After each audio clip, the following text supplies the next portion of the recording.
And the Torah portion for this Shabbat is Naso, to lift up. And it is in this Torah portion that we have the famous threefold priestly benediction. But I have an opportunity to have someone else lift us up and inspire us with words of Torah. And to introduce this national representative from the WRJ Sisterhood, I'd like to call upon Debbie Jackson, our current president of WRJ Sisterhood.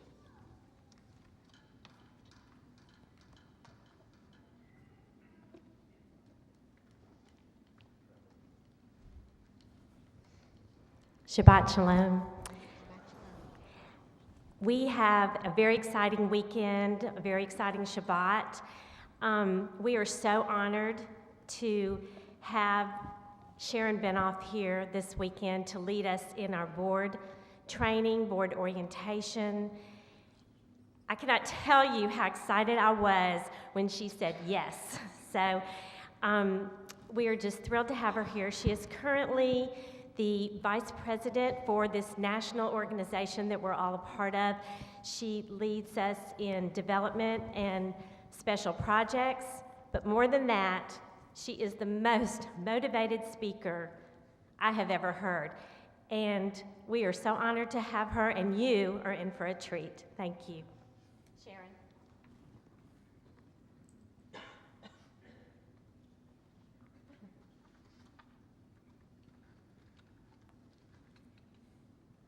That certainly was a lot to live up to.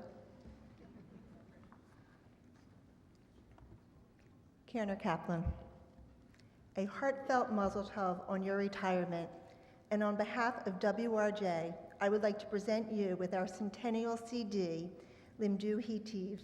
Again, we wish you a peaceful and enjoyable retirement.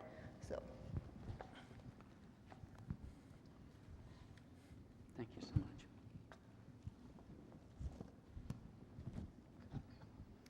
So I believe the correct greeting from a Philly girl coming down to Memphis is, Shabbat Shalom, y'all.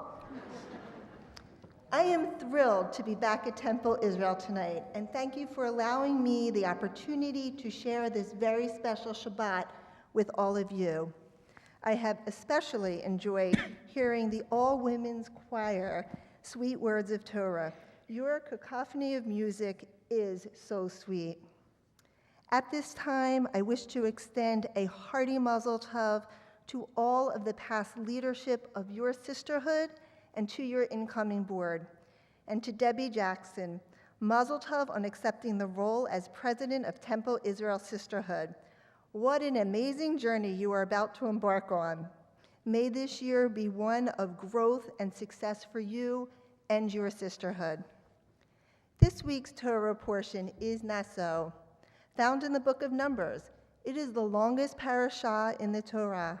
Simeon says there are 3 crowns, the crown of Torah, the crown of priesthood, and the crown of royalty.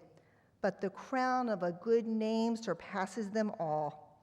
While we have no control over our own names or our roots, we can control our own actions and be judged in accordance to these actions. So if what is most important is a name, how can we, as a people, provide goodness and exemplify the meaning of our name? Temple Israel Sisterhood, as well as Women of Reformed Judaism, have good names. A name is a marker of uniqueness, of power, and of knowledgeable understanding of your roots. Look around you. Look inside of yourself.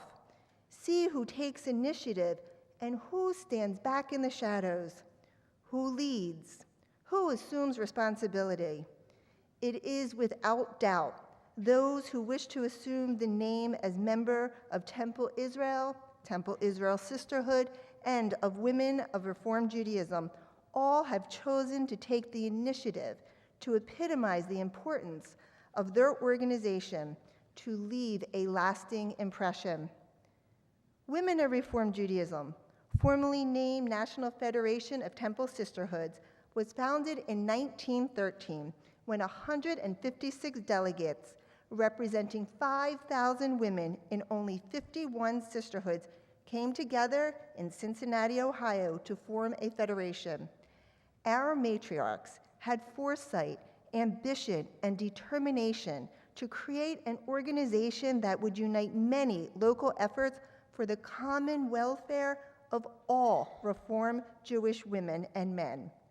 These women, without a touch of technology that we have today, clearly thought and functioned at a global level. Accomplishments over the last 10 decades are a testament to the organization and its members. WRJ has been on the forefront of landmark social justice initiatives and resolutions. Philanthropically, WRJ, through the Yes Fund, representing youth, education, and special projects, has granted over $571,000 in just the past year. The women behind this organization have a much larger impact than many people realize. Our roots, our own names, and our status that we are born into come from the 12 tribes of Israel that we also read about in Nassau. We read that each of the 12 tribes bring their offerings to the inauguration of the tabernacle. Although their gifts are identical, they are brought separately and described separately in the Torah. Too often do we look at one name or one item and only recognize a simple and obvious meaning. Rarely do we look intrinsically and examine what other meanings could be found within each organization and name, and what true meaning lies behind each gift. Every person within Women of Reform Judaism holds a certain gift. All are part of something larger.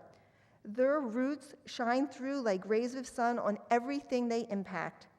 No one person or gift is identical when examined. As leaders in any organization, we must accept all gifts of personality and identity and strive to a better exemplification of our organization and our name. Naso in Hebrew translates to rise up, and that is exactly what we must achieve. When we all work together, we grow, we rise up, and we make Women of Reform Judaism that much stronger and provide true meaning to our name.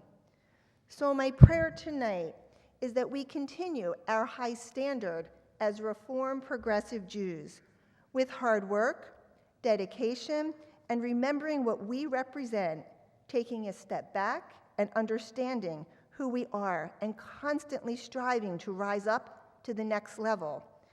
We can continue to operate for the general well-being of the many. This is not an easy task, but we are the women who are dynamic, creative, bright, and strong. We are always, now and forever, stronger together. Shabbat Shalom.